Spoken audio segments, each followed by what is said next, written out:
Hello students and welcome to my channel Anita Shiksha. आज हम पढ़ेंगे टेक्स्ट बुक हॉर्नबिल जो 11th क्लास की आरबीएसई एंड सीबीएसई दोनों में सेम बुक चलती है, उसका chapter the portrait of A lady के क्वेश्चन आंसर्स।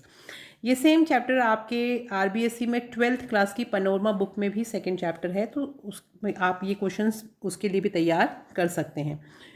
पहला क्वेश्चन है, देखिए, mention the 3 phrases of the author's relationship with his grandmother before he left the country to study abroad। यानी दादी माँ के साथ लेखक के संबंध की 3 अवस्थाओं का इसमें उल्लेख करना है जो उनके अध्ययन के लिए जब वो विदेश गए थे उससे पहले रही थी।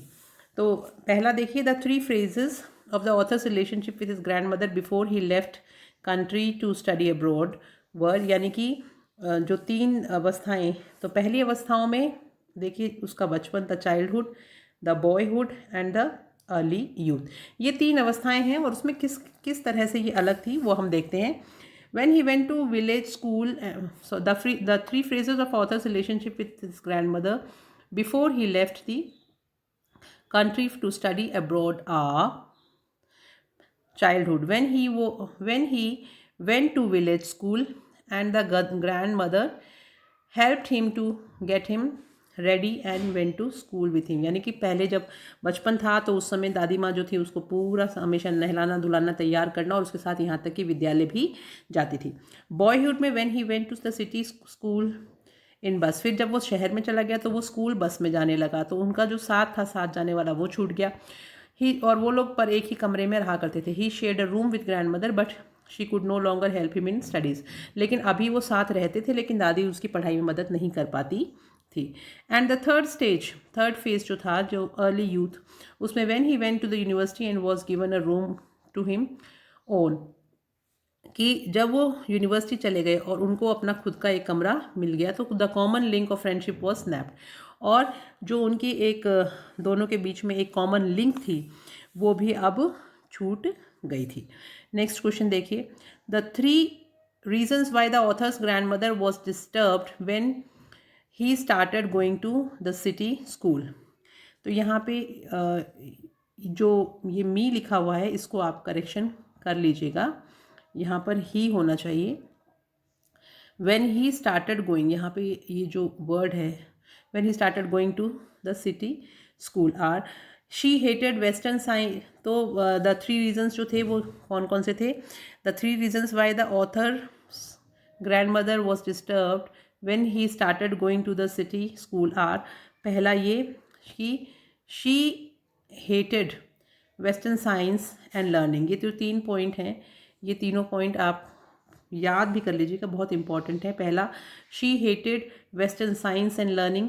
दूसरा, she was pained to know that there was no teaching of God and scriptures there and she was allergic to the music. She thought it was not meant for decent people and gentle folk, it was the monopoly of prostitutes and beggars।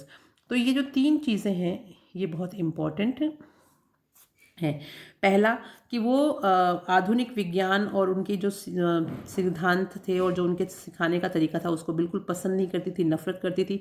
दूसरा, उनको तब दुख हुआ जब उनको ये पता चला कि यहाँ पर विद्यालय जो हैं उन विद्यालयों में शास्त्रों का बिल्कुल भी ज्ञान नहीं दिया जाता है और भगवान के बारे में यानी कोई भी किसी तरह की पढ़ाई नहीं कराई जाती है। और तीसरी चीज़ कि उनको जब ये पता चली कि यहाँ पे संगीत की शिक्षा दी जाती है उससे तो बहुत ही ज़्यादा डिस्टर्ब हो गई, क्योंकि वो ये सोचती थी कि ये जेंटल लोगों का यानी सभ्य लोगों का काम नहीं है संगीत सीखना, ये खाली जो भिखारी या वेश्याएँ होती हैं उनके ही काम की चीज़ होती है संगीत। तो नेक्स्ट क्वेश्चन देखिए, 3 ways in which the author's grandmother spent her days after he grew up। यानी कि वे 3 तरीके बताइए जिनसे लेखक की दादी माँ लेखक के बड़े हो जाने पर अपना समय जो था वो गुजारती थी।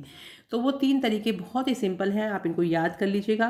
पहला जो तरीका था वो ये था कि she lived alone in her room as she had accepted her loneliness quietly. पहली बात तो उन्होंने अकेला रहना शुरू कर दिया था, वो अपने कमरे में ज़्यादा रहा करती थी।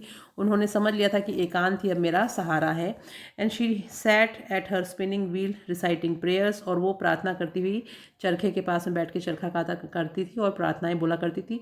And third, in the afternoon she would feed the sparrows for her half an hour. ये यहाँ पे फिर प्रिंटिंग मिस्टेक हो गई है कि sparrows for half an hour होना चाहिए, कि आधे घंटे तक का जो समय होता था जब वो दोपहर में उनको खाना खिलाया करती थी, वो समय उनको बहुत ज़्यादा पसंद था। तो यहाँ पे आप करेक्शन कर लीजिएगा, इस जगह पे फॉर हाफ एन आवर आएगा।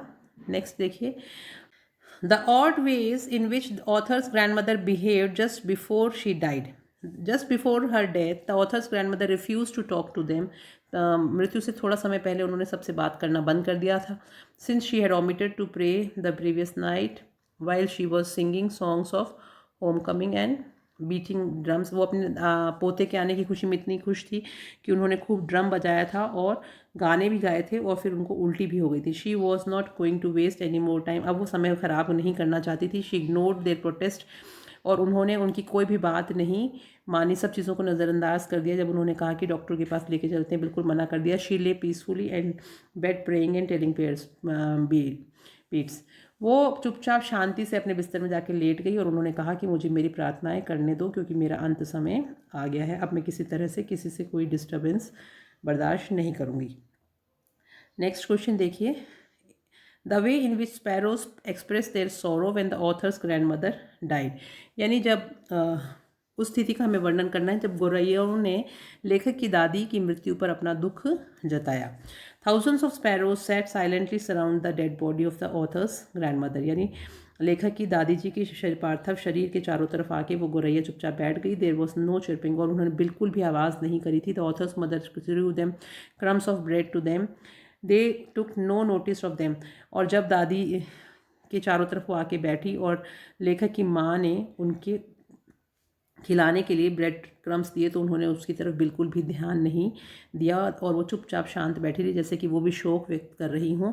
As soon as the grandmother's corpse was carried off they flew away quietly the sparrows express their sorrows. और जब उनके पार्थिव शरीर को अंतिम संस्कार के लिए उठा के ले जाने लगे, तो वो चुपचाप वहाँ से उड़ गई और किसी भी तरह की उन्होंने आवाज़ नहीं करी। और ये देखने को मिला कि पक्षी भी उतने ही संवेदनशील होते हैं जितने कि मनुष्य।